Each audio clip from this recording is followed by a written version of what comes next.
ನಮಸ್ತೆ. ಶ್ರೀ ಪರಂಜ್ಯೋತಿ ಭಗವತಿ ಭಗವಾನರ ಪವಾಡ. ಇದು ಮುಂಬೈನ ಲೀನಾ ಪಂಚಾಲ್ ಅವರಿಗೆ ಆದ ಪವಾಡ. ಅವರು ಹೇಳುತ್ತಾರೆ, ಕಳೆದ ಕೆಲವು ತಿಂಗಳುಗಳಿಂದ ನಾನು ತೀವ್ರವಾದ ಚಡಪಡಿಕೆ ಮತ್ತು ತಲೆ ಸುತ್ತು ಸಮಸ್ಯೆಯನ್ನು ಅನುಭವಿಸುತ್ತಿದ್ದೆ.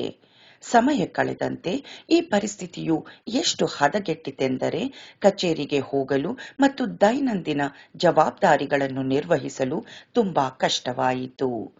ಔಷಧಗಳನ್ನು ತೆಗೆದುಕೊಳ್ಳುತ್ತಿದ್ದರೂ ಸಹ ಅದರಿಂದ ಯಾವುದೇ ಗಮನಾರ್ಹ ಉಪಶಮನ ಸಿಗುತ್ತಿರಲಿಲ್ಲ. ವೈದ್ಯಕೀಯ ಸಲಹೆಯ ಮೇರೆಗೆ ಎಂಆರ್ಐ ಸ್ಕ್ಯಾನ್ ಪರೀಕ್ಷೆಯನ್ನು ಮಾಡಿಸಿಕೊಂಡೆ. ಅದೇ ಸಮಯದಲ್ಲಿ ನಾನು ಒಬ್ಬ ಸೇವಕರನ್ನು ಸಂಪರ್ಕಿಸಿದೆ. ಅವರು ಪ್ರತಿದಿನ ನಡೆಯುವ ಸಾಮೂಹಿಕ ಪ್ರಾರ್ಥನೆಗಳು ಮತ್ತು ಉನ್ನತ ಸ್ಥಿತಿಯ ವರ್ಗಾವಣೆ ಪ್ರಕ್ರಿಯೆಯಲ್ಲಿ ಭಾಗವಹಿಸಲು ನನಗೆ ಮಾರ್ಗದರ್ಶನ ನೀಡಿದರು. ನಾನು ಪೂರ್ಣ ಶ್ರದ್ಧೆ ಮತ್ತು ನಂಬಿಕೆಯಿಂದ ಈ ಆನ್ಲೈನ್ ಕಾರ್ಯಕ್ರಮಗಳಲ್ಲಿ ನಿಯಮಿತವಾಗಿ ಪಾಲ್ಗೊಳ್ಳಲು ಪ್ರಾರಂಭಿಸಿದೆ.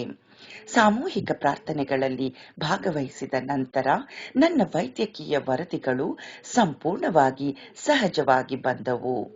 ಕೇವಲ 1 ವಾರದೊಳಗೆ ನನ್ನಲ್ಲಿ ಗಮನಾರ್ಹವಾದ ಬದಲಾವಣೆಯನ್ನು ನಾನು ಗಮನಿಸಲು ಪ್ರಾರಂಭಿಸಿದೆ. ನನ್ನ ರೋಗ ಲಕ್ಷಣಗಳು ಕಡಿಮೆಯಾಗತೊಡಗಿದವು ಮತ್ತು ತಲೆ ಸುತ್ತಿನ ಸಮಸ್ಯೆಯಿಂದ ನಾನು ಆಳವಾದ ಉಪಶಮನವನ್ನು ಅನುಭವಿಸಿದೆ.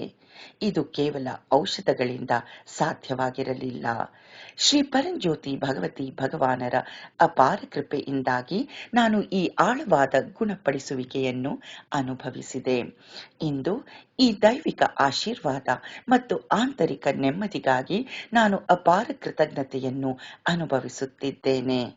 ಕೃತಜ್ಞತೆ ತುಂಬಿದ ಹೃದಯದಿಂದ ಕರುಣಾಮಯಿ ಆರೋಗ್ಯಪ್ರದಾತರಾದ ಶ್ರೀ ಪರಂಜ್ಯೋತಿ ಭಗವತಿ ಭಗವಾನರ ದಿವ್ಯ ಪಾದ ಕಮಲಗಳಿಗೆ ನಾನು ಪ್ರಣಾಮಗಳನ್ನು ಅರ್ಪಿಸುತ್ತೇನೆ. ಆರೋಗ್ಯ ಪ್ರದಾತರಾದ ಶ್ರೀ ಪರಂಜ್ಯೋತಿ ಭಗವತಿ ಭಗವಾನರಿಗೆ ಜಯವೆನ್ನಿ.